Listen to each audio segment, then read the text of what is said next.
Right ఇక complete details మా ప్రతినిధి శివ అందిస్తారు. శివ, జనసేన అధినేత పవన్ కళ్యాణ్ వ్యాఖ్యలు ఇప్పుడు ఏపీ రాజకీయాల్లో హాట్ టాపిక్ గా మారాయి. పొత్తు ధర్మంలో ఉన్నప్పటికీ టీడీపీ అధినేత చంద్రబాబుకు చురకలంటించారని అనుకోవచ్చా? ప్రత్యేక పరిస్థితుల్లో 2 సీట్లను అనౌన్స్ చేశారు. ఏ విధంగా చూడాలి?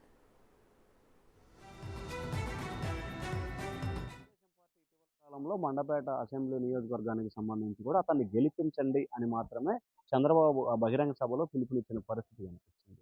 అయితే ఆయన పిలుపునిచ్చిన తర్వాత కూడా వెంటనే జనసేన నాయకులు ఆ మండపేటకి సంబంధించి కూడా అభ్యర్థిని ఖరారు చేశారు అని చెప్పి ఒక భావనకు వచ్చి ఆ లోకల్‌గా స్థానికంగా ఉన్న నియోజకవర్గానికి సంబంధించి పవన్ కళ్యాణ్ ఎటువంటి ప్రకటన చేసే వరకు కూడా ఆ నియోజకవర్గానికి సంబంధించి జనసేన, టీడీపీకి సంబంధించి ఉమ్మడి కార్యాచరణ ఎక్కడ కూడా పాల్గొనవద్దు.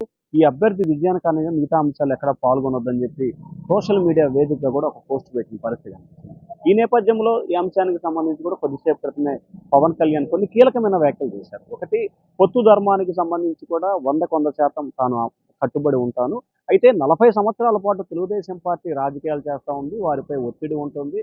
ఒక ప్రణాళికబద్ధమైన పార్టీ. చాలా మంది అభ్యర్థులు ఉన్న నేపథ్యంలో 1-2 చోట్ల ముందుగానే ప్రకటించుకునే అవకాశం ఉంటుంది. దాంట్లో పెద్దగా తప్పు లేదు. అలాగే లోకేష్ అంశానికి సంబంధించి ముఖ్యమంత్రిగా చంద్రబాబును ప్రకటిస్తున్న దాన్ని కూడా నేను ఎక్కడా కూడా పట్టించుకోలేదు. కానీ అభ్యర్థుల అంశానికి సంబంధించి కూడా నాకు కూడా వారికైతే ఏ రకమైన ఒత్తిడి ఉందో అదే రకమైన ఒత్తిడి జనసేనకు కూడా ఉంటుంది. నాకు కూడా కార్యకర్తలు, నేతల వద్ద నుంచి ఒత్తిడి ఉన్న నేపథ్యంలో నేను ఈరోజు రిపబ్లిక్ డే రోజున త్రిపుల్ మాదిరిగా 2 అభ్యర్థులని సంబంధించి అంటే జనసేన ఎక్కడి నుంచి పోటీ చేస్తుందో రాజానగరం, రాజోలు ఈ 2 నియోజకవర్గాల్లో కూడా జనసేన పోటీ చేస్తూ ఉందని చెప్పి ఆయన ప్రకటన చేశారు. అలాగే రానున్న రోజుల్లో టీడీపీ, జనసేన 2 ప్రభుత్వాలు రాష్ట్ర ప్రజలకి మేలు చేకూరుస్తాయి. ఒక అసెంబ్లీ ఎన్నికల వరకే కాదు, భవిష్యత్ తరాలకి మంచిని అందించే ధ్యేయం కోసం పొత్తు ప్రక్రియ నిరంతరం కూడా కొనసాగుతుందని చెప్పి కూడా ఆయన వ్యాఖ్యలు చేశారు. అలాగే తెలుగుదేశం పార్టీ అధినేత చంద్రబాబు అభ్యర్థి ఏదైతే ప్రకటించాడో దానికి కౌంటర్గా పవన్ కళ్యాణ్ కూడా ఎక్కడైతే ఒక రకంగా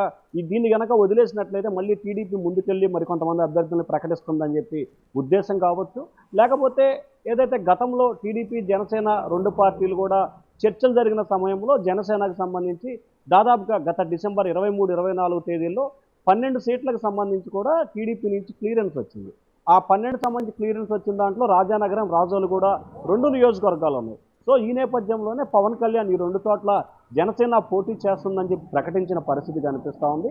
అలాగే పొత్తు ధర్మాన్ని ఇద్దరూ పాటించాలి, ఒకరే కాదు ఇద్దరు కనుక పాటిస్తేనే ఇది ముందుకెళ్తా ఉంది. ఇప్పుడైనా ముందుకెళ్తుంది. కానీ దీనికి సంబంధించి కూడా 2 పార్టీల్లో పూర్తి స్థాయిలో సమన్వయం చేసుకొని ఎన్నికల్లో విజయం సాధించుకోవాలంటే ఖచ్చితంగా 2 పార్టీలు ముందుకెళ్లాల్సిన పరిస్థితి కనిపిస్తూ ఉందని చెప్పి కూడా పవన్ కళ్యాణ్ టీడీపీకి ఒక సున్నితమైన హెచ్చరికను కూడా జారీ చేసినట్లు కూడా మనం భావించాలి. ఎందుకంటే టీడీపీ ఒక అభ్యర్థిని ఖరారు చేసిన నేపథ్యంలో జనసేన 2 అభ్యర్థుల్ని ఖరారు అంటే ఇక్కడ అభ్యర్థుల పేర్లు మాత్రం జనసేన ప్రకటించలేదు. కేవలం 2 నియోజకవర్గాల్లో తాము పోటీ చేస్తున్నామని చెప్పి మాత్రమే పవన్ కళ్యాణ్ స్పష్టమైన ప్రకటన చేశారు.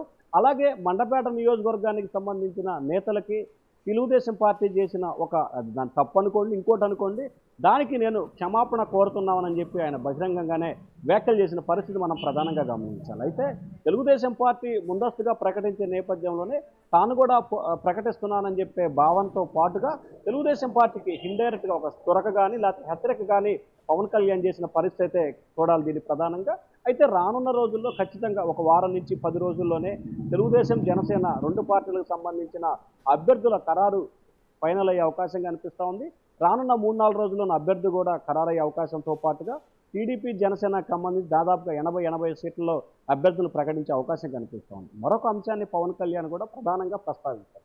ఎన్నికలకు సంబంధించి పొత్తులో భాగంగా 3వ వంతు సీట్లని మనం ఆశిస్తున్నాము. ఖచ్చితంగా దానికి 3వ వంతు సీట్లు మనకి కావాలి అని చెప్పి ఆయన ఒక వ్యాఖ్య కూడా చేశారు. అంటే 175 అసెంబ్లీ నియోజకవర్గాలకు సంబంధించి 3వ వంతు అంటే దాదాపుగా 58 అసెంబ్లీ నియోజకవర్గాలు కావాలనేది జనసేన డిమాండ్గా కనిపిస్తూ ఉంది. అయితే ఇప్పటివరకు టీడీపీ, జనసేనకి 2-3 సార్లు జరిగిన చర్చల్లో 25 నుంచి 30 నియోజకవర్గాలు మాత్రమే టీడీపీ, జనసేనకి సంబంధించి కూడా పొత్తులో భాగంగా ఇవ్వాలని చెప్పి టీడీపీ నిర్ణయం తీసుకుని దానికి సూత్రప్రాయకంగా జనసేన కూడా అంగీకారం తెలిపింది. కానీ సడన్గా 25, 30 నుంచి 55, 60 స్థానాలు అంటే డబల్ స్థానాల్ని జనసేన కోరుతా ఉందా, లేకపోతే నిజంగానే ఒక హెచ్చరికని పంపిస్తుందా, ఇన్ని స్థానాలు కావాలని కోరుతుందా, లేకపోతే టీడీపీ నుంచి అన్ని స్థానాలు అడిగితే వారు అనుకున్నట్లుగా 40-45 స్థానాలు చేసే అంశం పరిశీలిస్తున్నారా అనే ఉత్కంఠ అయితే మాత్రం ప్రస్తుతం ఇరు పార్టీల్లో ఒక టెన్షన్ వాతావరణం అయితే చోటు చేసుకున్న పరిస్థితి కనిపిస్తూ ఉంది రాధిక. రైట్ శివ, చంద్రబాబే సీఎం అని లోకేష్ మాట్లాడినా నేను పట్టించుకోలేదు, కొన్ని సందర్భాల్లో అలా మాట్లాడతారని వదిలేసా అంటూ కూడా పవన్ ఒక వ్యాఖ్య అయితే చేశారు. దీన్ని ఏ విధంగా చూడాలి? సీఎం రేస్లో కూడా పోటీ పడుతున్నారని భావించొచ్చా? ఏ విధంగా అనుకోవాలి? అంటే ఆయన ఇక్కడ ఒక క్లారిటీ అభిప్రాయాన్ని కూడా వ్యక్తం చేశారు. లోకేష్ ముఖ్యమంత్రి అభ్యర్థిని కూడా నేను పట్టించుకోలేదు. కానీ ఆ నాయకులకి 40 సంవత్సరాల పార్టీ ఉన్న నేపథ్యంలో వారికి ఒత్తిళ్లు, వారికి రకరకాల కారణాలు ఉంటాయి. దానిలో భాగంగా నేను పట్టించుకోలేదన్న. అలాగే దాని కన్క్లూజన్‌గా మరొక వ్యాఖ్యలు కూడా చేశారు. 2019 ఎన్నికల్లో దాదాపుగా 153 నియోజకవర్గాల్లో జనసేన పోటీ చేసింది. కేవలం ఒకే ఒక్క స్థానంలో మనం గెలుపొందాము. కనీసం నన్ను కూడా మీరు గెలిపించలేదు. కానీ 18% సంబంధించి ఓటు బ్యాంక్ అయితే సాధించాం. నిజంగా ఆ రోజు మనం 30, 40 స్థానాల్లో గనక 2019లో గెలిచినట్లయితే ఖచ్చితంగా ఈరోజు మనం చక్రం తిప్పేవాళ్ళం.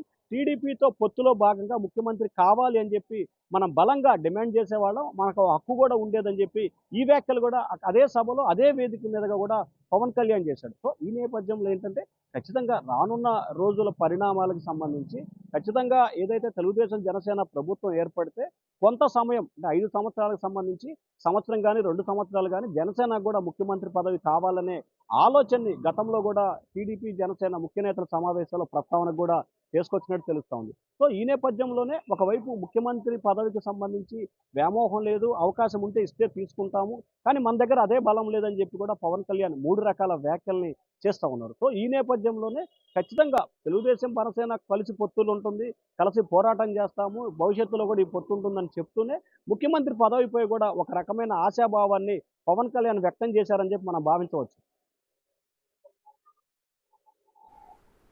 Thank you Shiva.